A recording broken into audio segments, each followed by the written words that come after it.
एक चुप सो सुख एक जमींदार था। एक उसकी घरवाली थी। घर में दो जने ही थे। जमींदार खेत में काम करता था और उसकी पत्नी घर का काम करती थी।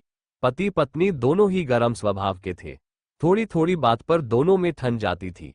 कभी कभी तो घरवाली का बना बनाया खाना भी बेकार हो जाता था। एक दिन घरवाली अपनी रिश्तेदारी में गई।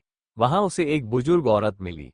बातों बातों में जमींदार की घरवाली ने बुजुर्ग औरत को बताया कि मेरे घरवाले का मिजाज बहुत चिड़चिड़ा है, वे जब तब मेरे से लड़ते ही रहते हैं।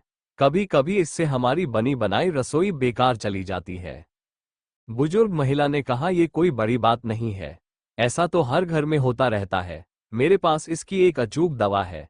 जब भी कभी तेरा घरवाला तेरे साथ लड़े, तब तुम उस दवा को अपने मुंह में रख लेना। इससे तुम्हारा घरवाला अपने आप चुप हो जाएगा। बुजुर्ग महिला अपने अंदर गई, एक शीशी भर कर ले आई और उसे दे दी। जमींदार की घरवाली ने घर आकर दवा की परीक्षा करनी शुरू कर दी। जब भी जमींदार उससे लड़ता था, वह दवा मुंह में रख लेती थी। इससे काफी असर दिखाई दिया। जमींदार का लड़ना काफी कम हो गया था। ये देखकर वह काफी खुश हुई। वो खुशी खुशी बुजुर्ग महिला के पास गई और कहा, आपकी दवाई तो कारगर सिद्ध हुई है। आपने इसमें क्या क्या डाला है जरा बता देना, मैं इसे घर में ही बना लूंगी। बार बार आना जाना मुश्किल हो जाता है। इस पर बुजुर्ग महिला ने जवाब दिया कि जो शीशी मैंने तुम्हें दी थी उसमें शुद्ध जल के सिवाय कुछ भी नहीं था। तुम्हारी समस्या का हल तो तुम्हारे चुप रहने से हुई है।